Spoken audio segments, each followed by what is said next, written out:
आलिया अपनी मां की स्कर्ट खींचती है, हलचल भरे बाजार जाने की गुहार लगाती है। उसकी मां मान जाती है, एक हल्की चेतावनी जारी करती है, मुझसे दूर मत जाना और बाजार में कुछ भी मत खाना।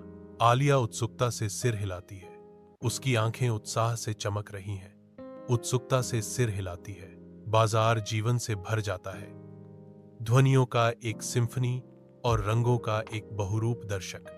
मां जीवंत प्रदर्शन में खो जाती है, उसकी आंखें एक स्टॉल से दूसरे स्टॉल पर दौड़ती हैं, सबसे अच्छे खजाने की तलाश में। आलिया जीवंत तमाशे से मंत्रमुग्ध होकर दूर चली जाती है, उसका ध्यान रंगीन प्रदर्शनों से आकर्षित होता है।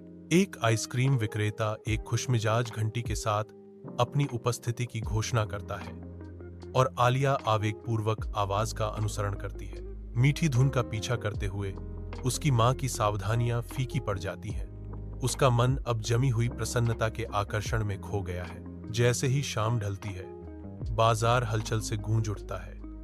आलिया खोई हुई और डरी हुई एक बंद दुकान के बाहर बैठी है, उसके चेहरे पर आंसू बह रहे हैं। आरिफ आगे बढ़ता है, उसके चेहरे पर चिंता झलकती है।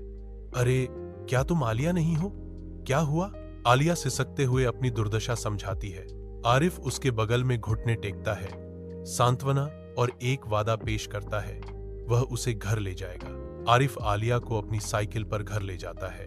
आलिया की मां दरवाजा खोलती है और अपनी बेटी को देखकर खुशी से रोती है।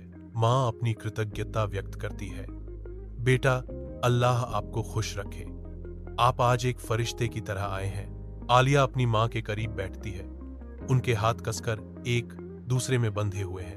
आलिया कसम खाती है, मैं वादा करती हूं कि मैं बाजार में फिर कभी तुम्हारा हाथ नहीं छोड़ूंगी।